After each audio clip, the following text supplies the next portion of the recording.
the family of a young man in Houston, Texas, who was shot and killed by police. They couldn't understand what happened to him, and they were demanding that the body cam footage actually be released. Well, that body cam footage has now been released, and if you want to understand how it's nonsensical, how police are operating out here, this is another example of what happens. This is the video. And we're just warning you, if you want to turn away, that's fine, please do so. But this is the video of Jalen Randle, okay? This took place a month ago. He was 29 years old. He was shot and killed by police officers in Houston, Texas. They have finally released this body cam footage. If this is triggering for you or it's too graphic, please turn away. But again, if you want to see how these officers are behaving when somebody is running away, here's another example. On 800 Josie, what's going on, Josie?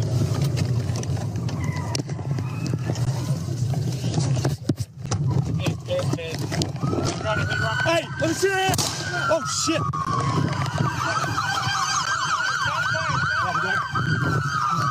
Hey, watch out behind me, watch out behind me. You good? I'm good. We're good. We got one driver. Suspect being taken into custody right now.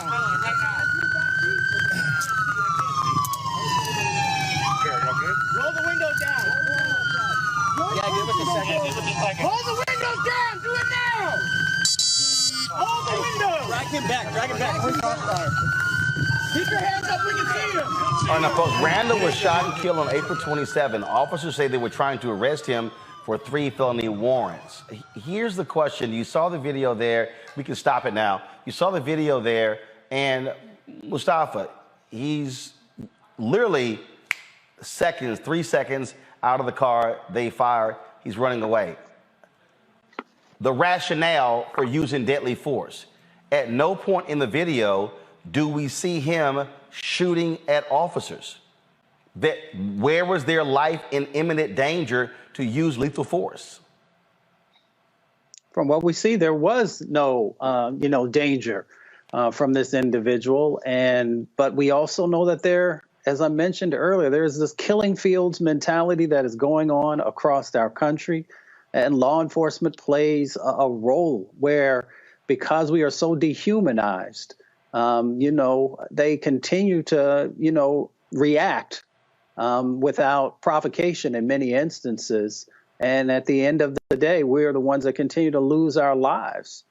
So we have, things have to change. We continue to say that things have to change, but there's no accountability in the process to make change happen, which makes it extremely difficult, and what causes the frustration that we find in our community that, that they continue to take our lives. It just, again, utterly nonsensical. Lauren, again, we hear law enforcement talk about how the difficulties that they face and things along those lines. Again, you see this video. I mean, in fact, guys, come back, actually, to take it back. No, you're fast forwarding through. Fast forward, go forward. I want to show people the number of police officers who were on the scene. So if you keep going forward, you're going to see in a second here. Stop right there. So one, look at the number of officers who are on the scene. Now let's fast forward again. I want to take it through. Folks, I get 3 felony warrants, but there's a lot of police officers. Go right here. Look at this shot here. Okay, look at the number of officers on the scene. I can count right here. 1, 2, 3, 4, 5, 6, 7, 8, 9, 10. So you mean to tell me that if somebody's trying to run away, your first option is to use deadly force? Yeah. So what I saw in that video was the car stopped, and then the cop put the gun in his hand, and I heard him say, "Oh shit," as if he made a mistake, as if he pressed. A lot of these guns have very heard a gunshot, then oh shit. Right, like as in I just effed up. That's what I thought I heard there. what it looked like to me was he exited the car, he pointed the gun, and you know what police are generally taught is that if you point your gun at somebody, you have to be ready to fire it. Like, you're not pointing the gun just to point the gun, you're pointing the gun in preparation to fire. A lot of these guns have very sensitive trigger mechanisms. And I think the adrenaline, it looked like to me, the adrenaline, you know, went through to the trigger and he shot that guy by accident. Jalen Randle was actually, looked to me like he was turned away, had his back to him. He was. Back to the officer. So that to me is what I would define as a bad shoot, just looking at that video for the first time. I'd be interested to know what the 3 felony warrants are. Unless the 3 felony warrants are, if he's a serial killer who, you know, killed 20 people, I don't understand how that happened. I mean, even if it did, I mean, the guy in Buffalo, as we've all observed, as we've seen a million times, these people in Buffalo, you know, the guy murders 10 people with an assault weapon and walks away unscratched, right? I mean, it's amazing. Yep. And this guy, Jalen Randle, I don't know I don't know what the 3 felony warrants are, but even so, right? He's got his back to the officer.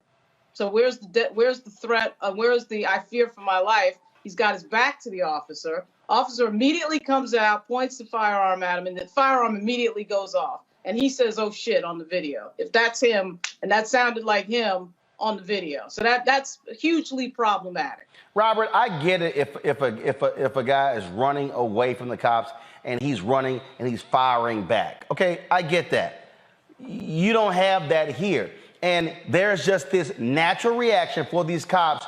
Oh, how dare you run away? I'm going to shoot you. Well, you know, I think there's just certain professions you have where you can't have an oh shit moment. You never want to be in court and your lawyer says, oh shit, like right as the jury's about to go back for their verdict. You don't want to be in surgery and the doctor says, oh shit, like right in the middle of brain surgery, something along those lines.